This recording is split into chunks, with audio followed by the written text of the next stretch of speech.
नाज़रीन अस्सलाम वालेकुम। मैं मोहम्मद अम्मार इस्लामी न्यूज़ में आपका इस्तकबाल करता हूँ। आइए देखते हैं आज की अहम खबर। बोलो आप बोलो। नहीं चलेगी, नहीं चलेगी। तमाम से गुजारिश है, थोड़ा वहाँ से हटाइए आप लोग।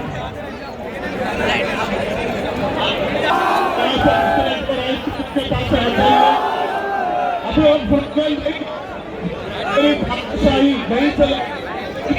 माइक सही करा भाई। अरे माइक ही नहीं आ रहा भाई। नहीं चलेगी, नहीं चलेगी।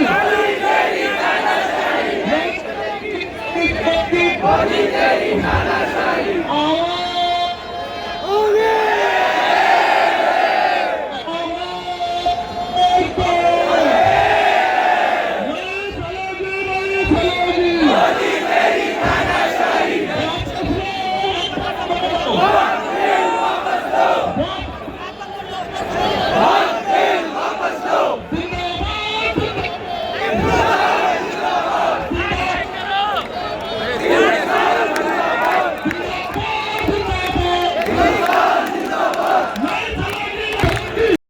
आई है बीजेपी जब से आई है उस टाइम से आज तक हम मुसलमान खामोश चुप बैठे थे। कभी ट्रिपल तलाक पर भी मसला उठाया गया, कभी औरतों के मुसलमान खवातीन के वास्ते बोल के हम अच्छे के वास्ते ला दें बोल के बोले, कभी कुछ बोलते गए। हम लोग खामोश रहे, हर मसले में हम लोग मुसलमान खामोश रहे।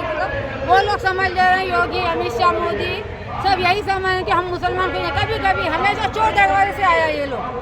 बीजेपी हुकूमत जब से आई हमेशा मुसलमान औरतों का, मर्दों का नहीं, औरतों का सहारा लेके दाखिल हुई। हमारे मसले में हमेशा मदाखलत करने की कोशिश की, तब भी हम लोग खामोश बैठे। हर मसले में औरत को क्या होता, हम मुसलमान औरतों क्या, अरे तू तेरा अपना, जब तू एक औरत को अपनी घर वाली को नहीं संभाल सकता तो औरतों, हम मुसलमान औरतों की तू क्या करेगा? तू क्या करने वाला? कुछ नहीं करेगा, खाली मुसलमान बल्कि मुसलमान औरतों की हम फलाह बुवैत के लिए कर रहे हैं। सब झूठ बात है, सब मुसलमानों को दबाने के लिए, करने के लिए। हमारे मुसलमान औरतों को हमेशा क्या होता है, हम मुसलमान औरतों की, बच्चों की हम लोग फिक्र करते हैं। तो तू कौन करने वाला है? जब कभी भी देखे तो ये बोलता कि नहीं हम लोग मुसलमान। अरे तुम्हारी उसकी देखो ना, हमारी खाली एक मुसलमान औरतें हैं हिंदुस्तान में और कहीं नहीं है। दूसरी भी औरतों के तुम्हारे अपने घरों में पहले झांक कर देख लो, तुम मुसलमानों की कब से फिक्र करने लग गई है। जब से बीजेपी हुकूमत आई है बहुत ही हालत खराब हो चुके हैं। पहले अच्छा थोड़ा तो भाईचारा थी, आज वो सब योगी और मोदी सब खत्म कर दिए, एक दूसरे के दुश्मन बना दिए। सब अपने रोटियां सेकने के लिए करते हैं और दूसरा कुछ नहीं है। तो अब बच्चा को चाहिए कि सब करके देख लिए, मॉर्निंग करके देख लिए, कभी गोश्त के वास्ते, कभी इसके वास्ते, कभी हिजाब के वास्ते। हम लोग सबर हमारे इस्लाम में ये है कि हमको सबर सिखाया गया है। जब हम पैदा हुए तो हमको कलमा सिखाया गया कि सबर के साथ काम करो।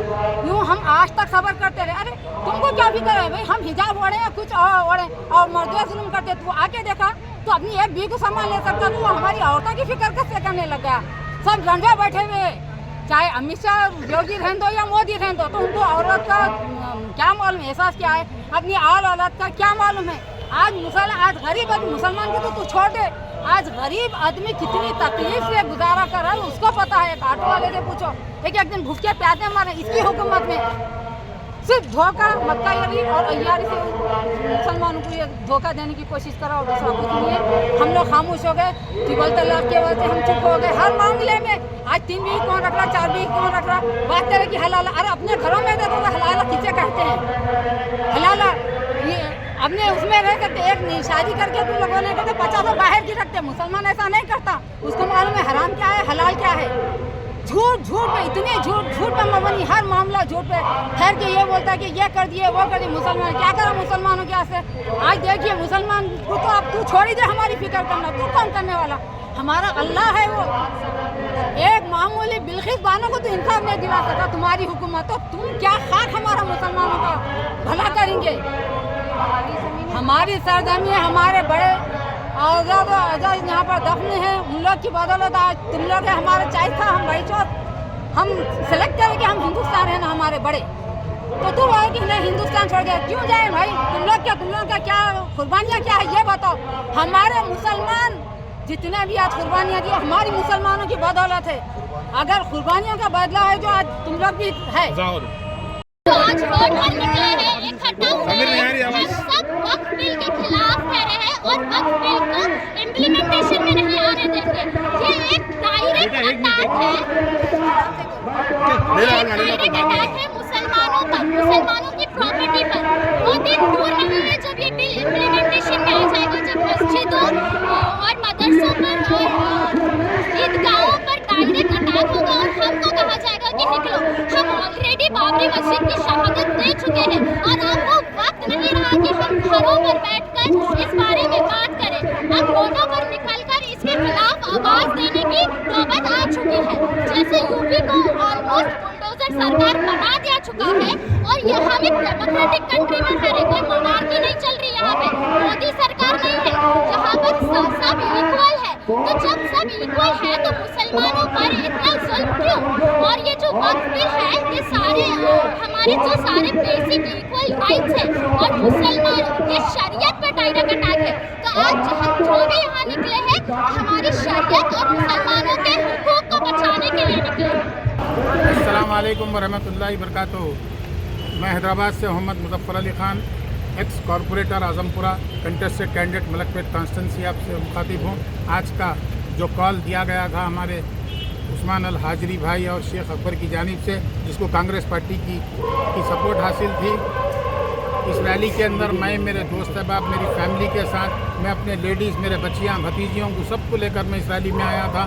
हमारा इस रैली में आने का मकसद बीजेपी गवर्नमेंट को ये प्रेशर देना है कि आप इस बिल को रिवील करिए। मुसलमान हिंदुस्तान का क़तई शरीयत में मदाखलत नहीं करेगा। हमारे आबो अजदाद की जायदाद है, हमारे आबो अजदाद में हमारे गरीबों के लिए, मिस्किनों के लिए, यतीमों के लिए वक्फ की है। मंशा वक्फ के तहत वक्फ कोई आज़ादी, हमको ये आज़ादी हासिल होना चाहिए कि हम उसका इस्तेमाल करें, ना कि उसमें हुकूमत की मनमानी चले। इसके लिए जो आज जो एहतजाज किया गया, कामयाब एहतजाज, इस तरह का एहतजाज सारे हिंदुस्तान के अंदर, न सिर्फ बड़े शहरों में बल्कि अजला में, डिस्ट्रिक्टों में, गांव इस किस्म का एहतजाज, जब तक ये बिल वापस नहीं होगा तब तक ये एहतजाज जारी रहेगा। और डे बाई डे मैं देख रहा हूँ कि हिंदुस्तान के मुसलमानों में, हैदराबाद के साथ साथ डिस्ट्रिक्ट के मुसलमानों में हर जगह लोगों को वक्त का जो नुकसान है हमारे को आने वाले दिनों में उसकी नॉलेज होते जा रही, वैसा वैसा मुसलमानों में जज्बा आते जा रहा। न सिर्फ मुसलमान बल्कि हमारे साथ सेकुलर ताकतें भी हैं। हिंदुस्तान में पहली बार आपने लोकसभा और राज्यसभा में ये देखा कि 2-2:30 बजे रात तक जो है ना डिस्कशन जारी रहा, वोटिंग हुई और वहाँ पे वोट काउंट हुआ 3:30 बजे रात को। उस वक्त तक हमारे नॉन मुस्लिम भाई, लोकसभा में हमारे 24 मुस्लिम एमपीज़ हैं मुख्तलिफ पार्टियों के, उनके साथ साथ 208 नॉन मुस्लिम एमपीज़ मौजूद थे जो इस बिल की मुखालिफत में वोट दिए। हम उनके जज्बे को, उनकी हमारी तायद को, हमारी शरीयत में मदाखलत के खिलाफ वो लोग जो खड़े रहे, हम उनको सलाम करते हैं। न सिर्फ लोकसभा में बल्कि राज्यसभा में भी आप देखें, खड़गे साहब कांग्रेस पार्टी के प्रेसिडेंट, इस उम्र में सोनिया गांधी मैडम कैंसर के ट्रीटेड मैडम है, ये उम्र में, ये हालत में 1:30 बजे रात को उठकर वोट डालने के लिए आपकी और हमारे जो ये काला कानून लाया जा रहा उसको रोकने के लिए 1:30 बजे रात को नींद में से उठ के आके लोकसभा राज्यसभा के अंदर जो है ना वोट। बोलो, आप बोलो। नहीं चलेगी, नहीं चलेगी, नहीं चलेगी, नहीं चलेगी, नहीं चलेगी। हमारे साथ हो।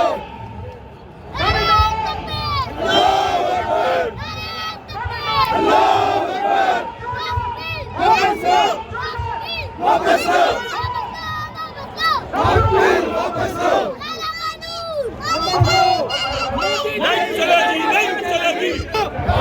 नायडू, नीतीश कुमार, नीतीश कुमार, नीतीश कुमार, मोदी, मोदी, मोदी।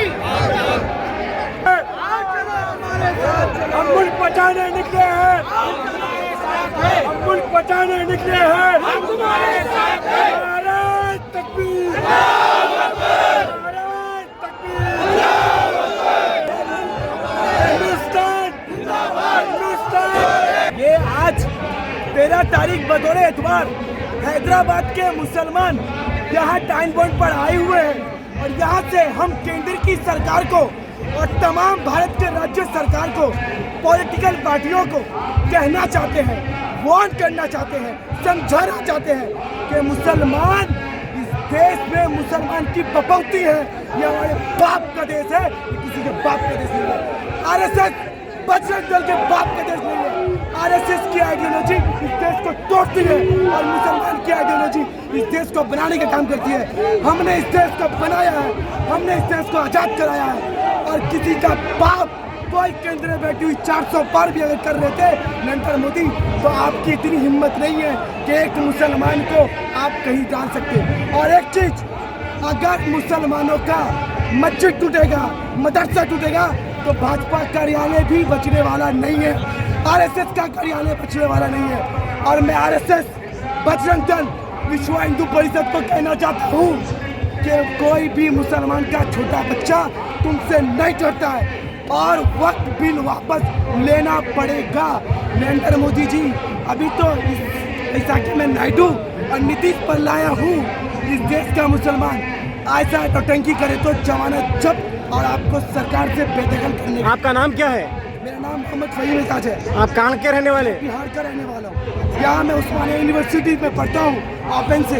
और मेरे कौम के साथ जहाँ भी राज्य में भाजपा की सरकार है, हैदराबाद के मुसलमानों को मैं कहना चाहता हूँ, भाजपा की जहाँ भी राज्य में सरकार है, मुसलमानों को मारा जा रहा है, मुसलमानों का सर फोड़ा जा रहा है, वहाँ की प्रशासन, वहाँ का ब्यूरोक्रेसी सब तानाशाह हो चुका है। आप सेफ है क्योंकि यहाँ कांग्रेस की सरकार है, यहाँ लेफ्ट की सरकार है। भाजपा आई, जहाँ पे भाजपा वहाँ के मुसलमानों को बचाइए। मुसलमान आज गलत पर आए। नहीं चलेगी, नहीं चलेगी, नहीं चलेगी, नहीं चलेगी। जिंदाबाद, जिंदाबाद, जिंदाबाद।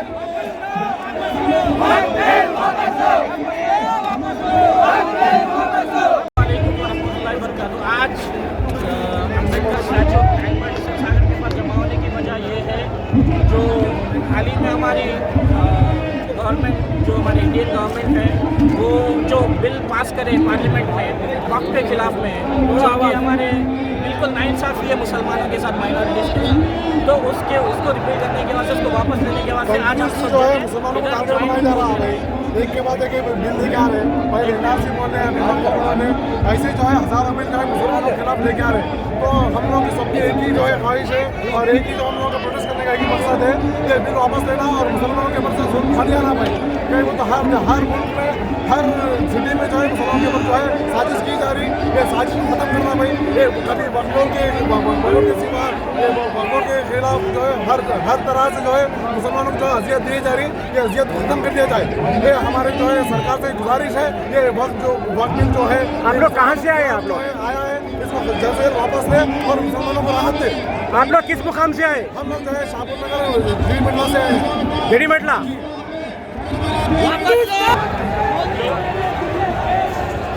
मेरे को छोड़ना नहीं था बदमाश अंदर आना लकड़ी उठा।